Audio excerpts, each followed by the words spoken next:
Pemirsa, kami akan segera kembali sesaat lagi.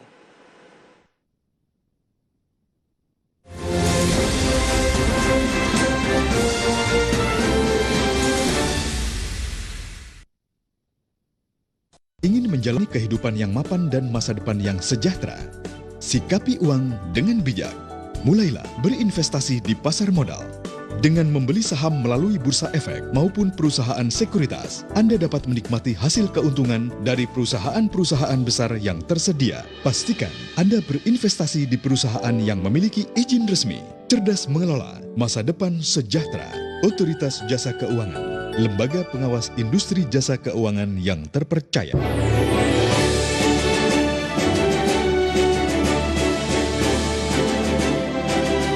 Saksikan IDX Channel Anugerah Inovasi Indonesia 2021 hanya di IDX Channel.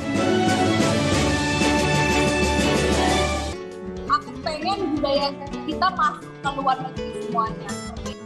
The Financial System Stability Committee, or KSSK, ensures that the stability of the national financial system remains good amid pandemic. Untuk dari sisi ekonomi, korporasi kita lihat sektor per subsektor mana yang paling cepat recover dan mana yang mungkin perlu waktu. Yeah, let's see the data on the next graphic. This is GDP growth by business field in the second quarter, of course, 2021. Agriculture grew by... Pemerintah akan menerbitkan aturan khusus mengenai kegiatan bekerja dari rumah.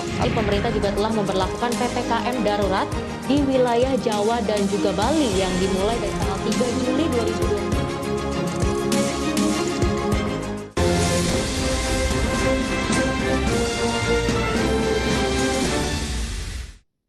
Baik pemirsa, kita lanjutkan kembali perbincangan bersama dengan Bapak Ahmad Nasruddin. Beliau adalah ekonom dari Pevindo yang mencermati kondisi dengan adanya peluang ataupun potensi pengurangan kebijakan moneter di Amerika Serikat. Tadi sudah disampaikan dampaknya terhadap market khususnya di pasar modal ini adalah kekhawatiran dari capital outflow. Dan salah satu juga saran yang disampaikan oleh Pevindo dalam memperkuat basis investor domestik. Apa yang dimaksud dengan penguatan basis investor domestiknya dulu nih Pak Ahmad, silakan.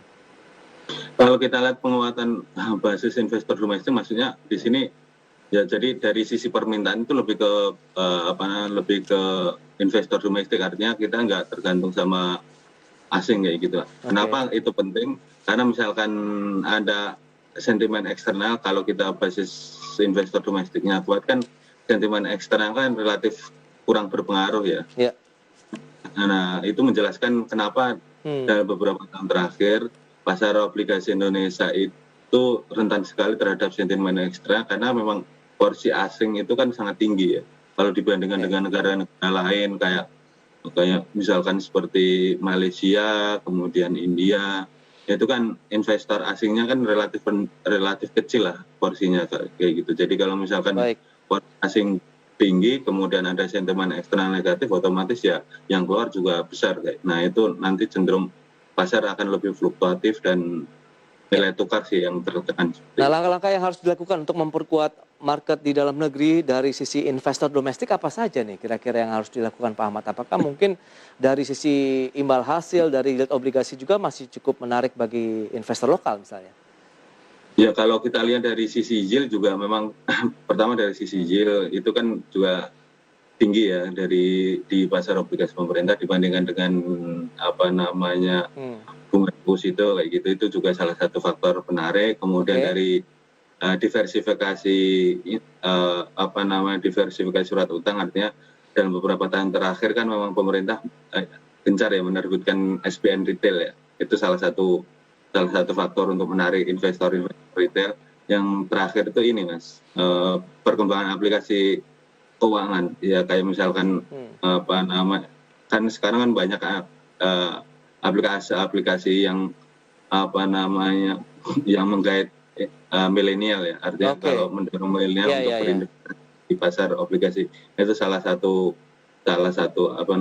faktor pendorong. Kenapa itu penting? Karena itu mempermudah investor. Jadi kan kalau selama ini kan kita bingung ya, misalkan mau investasi ke obligasi kemana ya, kita harus investasi kemana, kita harus menghubungi siapa, seperti itu. Kalau misalnya ada aplikasi itu kan lebih mudah, artinya si aplikasinya menjembatani proses administratif itu ya. Jadi investor retail juga lebih prefer untuk masuk ke pasar obligasi. Jadi Baik. Berarti bicara mengenai investor domestik termasuk adalah institusi dan juga retail begitu ya Pak Ahmad? betul. Oke, dan Itu sejauh ini dari- perkembangannya juga sudah cukup signifikan dengan penambahan jumlah investor domestik baik yang institusinya maupun retail? Ya, kalau dari investor retail kan memang cukup tinggi ya. Kalau misalkan kita terutama dari dana Baik. pensiun, kemudian dari reksadana, Ya. kemudian dari asuransi kayak gitu memang cukup besar porsinya, dan beberapa tahun terakhir kan memang meningkatkan porsi kepemilikan di pasar obligasi pemerintah seperti itu. Nah, itu salah satu juga faktor untuk memperkuat basis investasi di domestik seperti itu. Yes, berarti sebenarnya upaya-upaya sudah dilakukan juga oleh para pemangku kepentingan di sektor keuangan ya dalam mengantisipasi tapering off yang akan terjadi di Amerika Serikat, yang kabarnya juga akan dilakukan mungkin di akhir tahun ini begitu ke peluang yang terjadi. Pak Ahmad, Betul. mohon maaf waktu terbatas ini, terima kasih banyak informasi yang sudah disampaikan bagaimana upaya-upaya kita dalam mengantisipasi adanya peluang ya capital outflow yang terjadi di market Indonesia, di mana peranan dari investor domestik yang juga harus menjadi buffer untuk menjaga industri keuangan di Indonesia. Terima kasih banyak Pak Ahmad atas waktunya, selamat melanjutkan Sama-sama, Mas. aktivitas Anda kembali dan stay healthy Pak.